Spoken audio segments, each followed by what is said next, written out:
अध्यक्ष महोदय, सन 2026-27च्या अर्थसंकल्पावर चर्चा करीत असताना खालील सन्माननीय सदस्य महोदयांनी त्या ठिकाणी सहभाग घेतलेला आहे। सन्माननीय सदस्य विजयजी वडेट्टीवार, माननीय सुभाषजी देशमुख, माननीय सुनीलजी प्रभू, माननीय आमशाजी पाडवी, माननीय बापूसाहेब पठारे, माननीय आशुतोष काळेजी, माननीय अबू आझमीजी, माननीय नानाभाऊ पटोलेजी, माननीय जयंतजी पाटील, माननीय राहुलजी पाटील, माननीय विठ्ठलजी लंघे, माननीय शंकरजी मांडेकर, माननीय अमोलजी खताळ, माननीय सुलभाताई खोडकेजी, माननीय कैलासजी पाटील, माननीय नारायणजी कुचे, माननीय हिरामनजी खोसकर, माननीय हेमंतजी ओगले, माननीय बालाजी कल्याणकर, माननीय रईसजी शेख, माननीय गजाननजी लवटे, माननीय सुरेशजी भोळे, माननीय आनंदजी तिडके, माननीय प्रवीणजी दटके, माननीय रामदासजी मनसराम, माननीय संजयजी देरकर, माननीय शंकरजी जगताप, माननीय सुहासजी बाबर, माननीय राजेशजी पवार, माननीय संभाराव कदम कोहलीकरजी, सर्व सन्माननीय सदस्य महोदयांनी अनेक मुद्द्यांना त्या ठिकाणी स्पर्श केलेला आहे आणि अतिशय चांगल्या सूचना विभागाला त्या ठिकाणी दिलेल्या आहेत। मी या चर्चेच्या माध्यमातून सर्व सन्माननीय सदस्य महोदयांना आश्वासित करू इच्छितो की त्यांनी दिलेले मुद्दे त्या ठिकाणी लेखी उत्तराच्या माध्यमातून प्रत्येकाला त्या ठिकाणी त्याची माहिती दिली जाईल हे मी आश्वस्त करू इच्छितो। अध्यक्ष महोदय, आज या ठिकाणी चर्चा करीत असताना बऱ्याचशा सन्माननीय सदस्य महोदयांनी शाळेच्या भौतिक सुविधांच्या संदर्भामध्ये या ठिकाणी मुद्दे उपस्थित केलेले आहेत आणि आज जर आपण बघितलं राज्यव्यापी साधारणपणे शासकीय आणि स्थानिक स्वराज्य संस्थेच्या 64,477 शाळा आहेत, खाजगी अनुदानित 24,380 शाळा आहेत आणि सेल्फ फायनान्सच्या 19,208 अशा एकूण 1,08,065 अशी शाळांची संख्या त्या ठिकाणी आहे।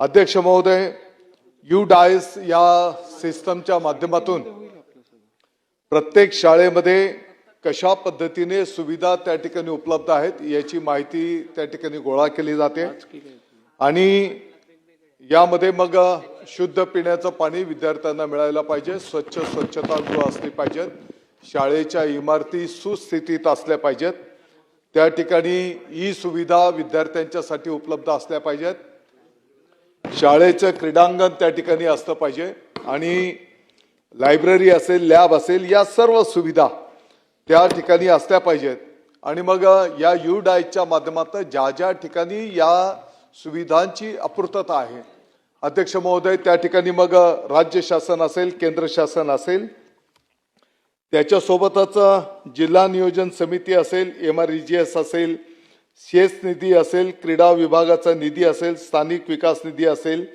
सेवाभावी संस्थांच्या माध्यमातून असेल, समाज कल्याण आदिवासी विकास विभागाच्या माध्यमातून असेल, CSR फंड्सच्या माध्यमातून असेल, गौण खनिज, लोकसहभाग या वेगवेगळ्या पद्धतीने अध्यक्ष महोदय या सुविधा देण्याचं नियोजन त्या ठिकाणी करण्यात आलेलं आहे।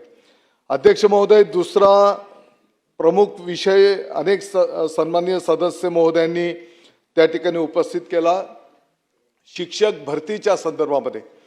अध्यक्ष महोदय, आपल्याला माहिती आहे की शिक्षक अभियोग्यता आणि बुद्धिमत्ता चाचणी या माध्यमातून टेटच्या माध्यमातून त्या ठिकाणी परीक्षा कंडक्ट केली जाते आणि पवित्र पोर्टलच्या माध्यमातून अतिशय पारदर्शक पद्धतीने ही भरती करण्याचा त्या ठिकाणी शासनाचं प्रयोजन निश्चित करण्यात आलेलं आहे।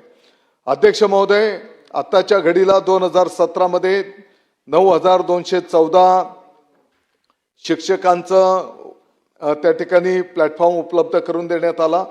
2022 मध्ये 23,000 पेक्षा जास्ती शिक्षक त्या ठिकाणी पवित्र पोर्टलद्वारे उपलब्ध करून देण्यात आलेले आहेत आणि 2025च्या दृष्टिकोनातून 26च्या दृष्टिकोनातून आत्ताच्या घडीला संच मान्यतेचं आता प्रोसेस अंतिम टप्प्यामध्ये आहे आणि जो काही 25चा निकाल लागलेला आहे त्याप्रमाणे संच मान्यतेच्या माध्यमातून जे काही शिक्षकांची मागणी नोंदवण्यात येईल त्या पद्धतीने हा सर्व शिक्षक स्टाफ त्या ठिकाणी उपलब्ध करून दिला जाणार आहे.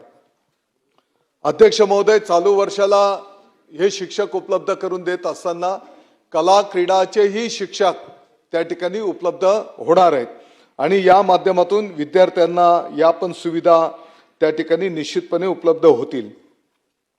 पेसा भरतीच्याही संदर्भामध्ये काही सदस्य महोदयांनी मुद्दा उपस्थित केलेला आहे. या संदर्भामध्ये माननीय सर्वोच्च न्यायालयाने जे काही निकष घालून दिलेले आहेत त्या निकषांप्रमाणे पेसा भरतीच्या संदर्भामध्ये पुढची कार्यवाही त्या ठिकाणी केली जाणार आहे. काही सदस्य महोदयांनी मुद्दा उपस्थित केला की निवृत्त शिक्षकांच्या ऐवजी कंत्राटी तत्वावरचे नवीन शिक्षक घ्यावेत. अध्यक्ष महोदय, निवृत्त शिक्षक जे आपण घेतो तर ते काही कालावधी करता फक्त घेतो आहोत.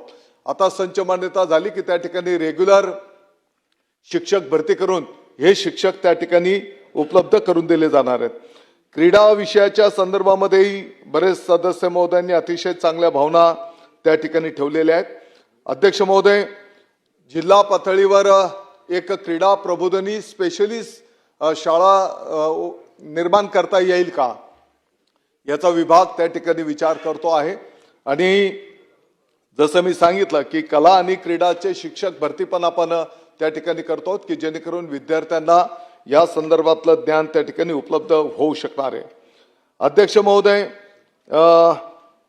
माझी सभागृहाला या निमित्ताने विनंती असणार आहे की ज्या पद्धतीने आपण शासकीय स्थानिक स्वराज्य संस्थांच्या शाळांच्या संदर्भातली काळजी घेतो निश्चितपणे ती स्वागतार्ह आहे.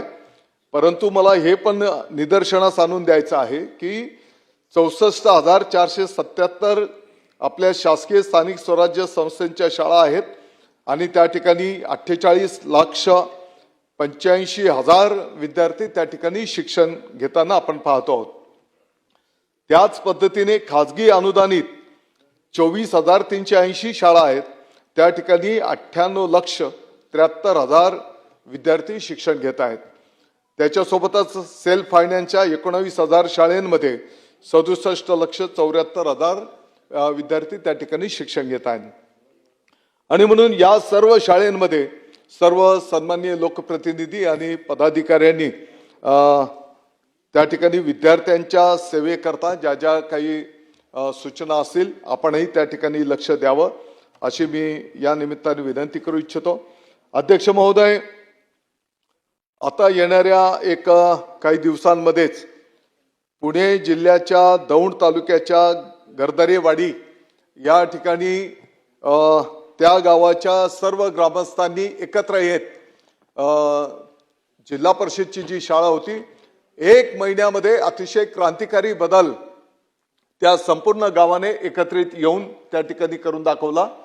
शाळेचं अंतर आणि बाह्य म्हणजे ज्याला आपण बोलतो की क्वालिटी एज्युकेशन आणि त्याच्यासोबत भौतिक सुविधा यामध्ये सर्व गाव एकत्रित आलं आणि शासनाचंही त्या ठिकाणी थोडं सहकार्य मिळालं. परंतु गावाच्या सहकार्याने ही शाळा त्या ठिकाणी 1 महिन्यामध्ये त्यांनी बदल करून दाखवलेला आहे. अध्यक्ष महाराष्ट्रामध्ये अनेक शाळा अशा आहेत की त्या 365 दिवस शाळा चालतात. अनेक आमचे शिक्षक बंधू भगिनी असे आहेत की त्यांनी अतिशय समर्पित पद्धतीने सेवा त्या ठिकाणी द्यायला घेतलेली आहे. अध्यक्ष महोदय, जे आदर्श शिक्षक आहेत, आयडॉल शिक्षक म्हणून आम्ही त्यांची निवड त्या ठिकाणी करायला घेतलेली आहे आणि त्यांनी त्यांच्या अनुभवातनं जे चांगलं कौशल्य प्राप्त केलेलं आहे ते त्या शाळेपुरतं मर्यादित न राहता आजूबाजूच्याही शाळांना त्याचं ज्ञान कसं प्रतिवर्तित आपल्याला करता येईल त्याचंही नियोजन आम्ही त्या ठिकाणी करायला घेतलेलं आहे. अध्यक्ष महोदय, गर्दरवाडीचा जो काही कार्यक्रम संपन्न होणार आहे ते पाहून आजूबाजूच्याही 100 गावांनी निर्णय त्या पद्धतीने केला आणि 100 गावांनी लोकसहभागातून आपल्या आपल्या गावाची शाळा त्या ठिकाणी चांगल्या स्थितीमध्ये आणण्याचा निर्णय त्या ठिकाणी केलेला आहे। शिक्षक बांधवांनी त्यामध्ये मोठा पुढाकार घेतलेला आहे। त्या जिल्ह्याच्या मग सीओ असतील, जिल्हाधिकारी असतील, पालकमंत्री महोदय असतील, लोकप्रतिनिधी असतील, या सर्वांनी एकत्रितपणे येत त्या ठिकाणी या शाळेचा कायापालट करण्याचा निर्णय केलेला आहे। माझी सर्व सभागृहाला विनंती असणार आहे की आपणही जरा लोकांमध्ये जाऊन या विषयाचं गांभीर्य जरा निदर्शनास आणून दिलं तर निश्चितपणे त्याचा मोठ्या प्रमाणात फायदा त्या ठिकाणी होऊ शकणार आहे। अध्यक्ष महोदय, जोपर्यंत ही एक लोक चळवळ होत नाही तोपर्यंत आपल्याला अपेक्षित असलेलं यश त्या ठिकाणी मिळू शकणार नाही। काही शाळा अध्यक्ष महोदय अशा पण आहेत, आमच्या त्र्यंबकेश्वर तालुक्यातली हिवाळी नावाची शाळा होती, म्हणजे आता पण आहे, परंतु आता ती चांगल्या इमारतीमध्ये स्थलांतरित झाली। ताडपत्री लावून ती शाळा भरत होती, परंतु त्या शाळेमध्ये आमचे केशव गावित, जिल्हा परिषदची शाळा आहे अध्यक्ष महोदय, आमचे केशव गावित गुरुजी त्या शाळेचे विद्यार्थी नाईक साहेब दोन्ही हातांनी, दुसरीचा विद्यार्थी दोन्ही हातांनी लिहितात। उजव्या हाताने मराठीमध्ये लिहिणार तर डाव्या हाताने इंग्रजीत लिहिणार आणि त्याच वेळेस तुम्ही विचारलेल्या प्रश्नाचं उत्तर पण देणार। याचा अर्थ 100% आदिवासी भागातली शाळा आहे, सर्व विद्यार्थी आदिवासी आहेत। अध्यक्ष महोदय, मला सांगायचं तात्पर्य असं आहे की असे अनेक आमचे शिक्षक बांधव आहेत की जे समर्पित पद्धतीने त्या ठिकाणी काम करत आहेत आणि म्हणून या सर्वांना आपल्या सर्वांच्या सहकार्याची, आशीर्वादाची गरज त्या ठिकाणी आहे। आपलं जर पाठबळ मिळालं, आपले जर शुभेच्छा, आशीर्वाद मिळाल्या तर निश्चितपणे आपल्याला अपेक्षित असलेलं कार्य येणाऱ्या काळामध्ये त्या ठिकाणी दिसून येईल। आपल्या सर्वांना चिंता आहे की मराठी शाळा पटसंख्या कमी होते, शाळा बंद पडायला होत आहेत। ही वस्तुस्थिती आहे की पटसंख्या घटते आहे शासकीय शाळांची, ही वस्तुस्थिती आहे। परंतु अध्यक्ष महोदय, ज्या पद्धतीने माननीय मुख्यमंत्री महोदय, माननीय उपमुख्यमंत्री महोदयांनी या विभागाला अनुमोदन आणि सपोर्ट करण्याचा निर्णय केलेला आहे, मी आपल्याला सभागृहाला आश्वस्त करू इच्छितो। येणाऱ्या 26-27 मध्ये आपल्याला दिसून येईल की मराठी शाळेंचा पटसंख्या वाढती आहे। अनेक ठिकाणी पालक आपल्या पाल्यांना इतर माध्यमांच्या शाळेंमधनं जे यापूर्वी प्रवेश दिलेले होते ते प्रवेश या ठिकाणी मराठी शाळेंमध्ये होताना आपल्याला त्या ठिकाणी निश्चितपणे दिसून येतील, हा विश्वास मी आपल्याला या निमित्ताने व्यक्त करतो। अध्यक्ष महोदय, अनेक मुद्द्यांवर निश्चितपणे आपण ज्या सूचना केलेल्या आहेत या प्रत्येक सूचनेची चौकशी केली जाईल, लेखी उत्तर पण आपलं तयारच आहे आणि जे दोषी असतील त्यांच्यावर त्या ठिकाणी कारवाई पण केली जाईल। भिवंडीला भेट देण्याचा पण नुसतं भेट द्यायला मी एकटा येणार नाही, तर आमच्या मालेगावचे काही प्रतिनिधी घेऊन, लोकप्रतिनिधी घेऊन मी भिवंडीच्या शाळेला त्या ठिकाणी भेट द्यायला येणार आहे। अध्यक्ष महोदय, जेवढं शक्य आहे विभाग त्या ठिकाणी हे कार्य पुढे नेण्याचा प्रयत्न करतो आहे आणि शाळा भेटींचाही कार्यक्रम मोठ्या प्रमाणात आम्ही त्या ठिकाणी ठेवलेला आहे। येणाऱ्या काळामध्ये दररोज राज्याच्या 2 शाळांना व्हिडिओ कॉल करून त्या शाळांमध्ये त्या विद्यार्थ्याला वाचता येते का, त्या विद्यार्थ्याला लिहिता येते का, त्याला गणित सोडवता येते का, याचं शिक्षण मंत्री महोदयाच्या पासून तर आमच्या अधिकाऱ्यांच्या पर्यंतचं नियोजन आम्ही त्या ठिकाणी केलेलं आहे। प्रत्यक्ष शाळेला भेटी पण आपण त्या ठिकाणी द्यायला घेणार आहोत आणि आपण जर बघितलं असेल तर जो काही कला क्रीडांच्या सोबत गुणवत्तापूर्ण शिक्षणाच्या सोबत कला क्रीडामध्ये पण त्या विद्यार्थ्यांना चांगल्या फॅसिलिटी उपलब्ध झाल्या पाहिजेत, याचंही नियोजन त्या ठिकाणी करायला घेतलेलं आहे। अध्यक्ष महोदय, मला आपल्या सगळ्यांना सांगायला आनंद होतो, 26 जानेवारी आपण भारताचा प्रजासत्ताक दिन अतिशय उत्साहपूर्ण संपूर्ण जगाच्या पाठीवर साजरा करीत असताना महाराष्ट्राच्या सर्व विभागांच्या शाळेंच्या संयुक्त विद्यमाने 2 कोटीपेक्षा जास्त विद्यार्थ्यांनी त्या ठिकाणी देशभक्तीपर गाण्यांवर कवायत हे सादर करून एक विश्वविक्रम त्या ठिकाणी संपादित केलेला आहे आणि त्याचा वर्ल्ड बुक ऑफ रेकॉर्ड्स मध्ये त्याची नोंद पण त्या ठिकाणी करण्यात आलेली आहे. आणि म्हणून जेवढे चांगले प्रयोग आपल्याला त्या ठिकाणी करता येतील, विद्यार्थ्यांची ड्रॉपआउटची संख्या कमी कशी करता येईल, शाळाबाह्य विद्यार्थ्यांना मुख्य प्रवाहामध्ये कशी करता येतील, विद्यार्थ्यांच्या आरोग्याची काळजी पण आम्ही आता एक त्याचा आरोग्य पत्रिका तयार करायला घेतो आहोत की जेणेकरून अगदी बालपणापासूनच त्याची हेल्थ स्टोरी त्याच्या भविष्यामध्ये पण त्या ठिकाणी कामात येणार आहे.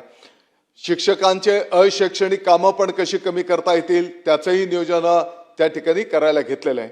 आणि म्हणून अध्यक्ष महोदय, सर्व सन्माननीय सदस्य महोदयांचे मी आभार मानित असताना मी आपल्या अनुमतीने सन 2026-27 साठी शालेय शिक्षण विभागाच्या मागणी क्रमांक E1 ते E5 अंतर्गत एकूण रुपये 88,494 कोटी 66,02,000 फक्त इतकी अर्थसंकल्पीय तरतूद मंजूर करण्याची विनंती सन्माननीय सभागृहास करीत आहे.